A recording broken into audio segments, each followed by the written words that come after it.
How can you create a high-performing culture? This is something that is a buzzword now that everybody wants. Every business owner, manager, or leader wants a high-performing culture. So how can you do it? I believe it starts with understanding your management style and choosing the right one. This is the Culture Course Show, and I am Grant Botma, the owner of an Inc. 5000 fastest growing company in America, Stewardship. Please subscribe to this YouTube channel as we're putting out videos like this every single week. And this video is actually one of 3 that's in a series where we're going to be talking about how to create a high-performing culture.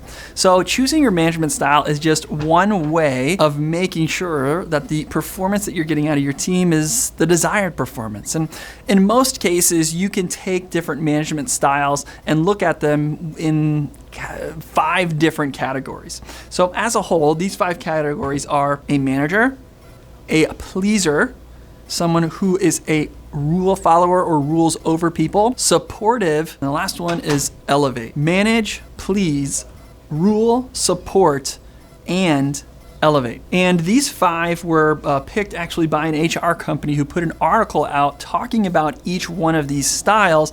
And then they went to other companies to look at how different managers were getting their team to perform based on the style that they had. And there was one style that stood above all the others where their team was able to perform better. The culture that was being created with that team was much higher performing.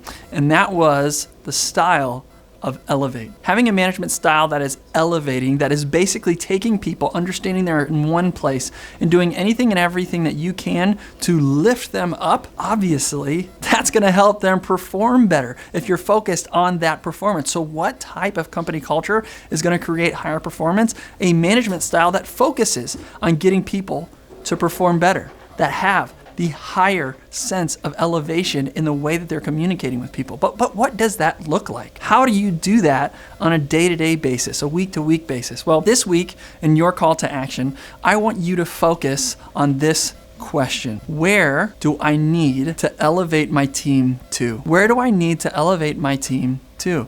Look, you can talk about being a manager that is going to elevate your team, but if you don't know where you're elevating them to, that's going to be a problem when trying to create a high-performing company culture. Look, you have to evaluate, look at your team and say, look, they're really, really great at this, but I want to elevate this area of it.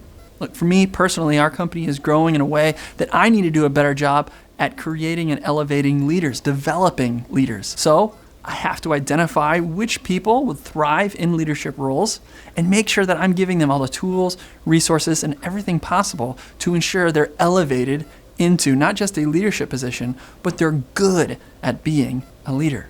I want to be a type of manager that has a company culture of elevating. Make sure you subscribe to this show. The Culture Course Show is putting out these videos at least once a week. And again, this is a video that's a part of a series on how to create a really great company culture. This is video 1. Be sure to subscribe, hit the notification bell so that you get an email each time one of these comes through and you won't miss one in the series. Have a great week.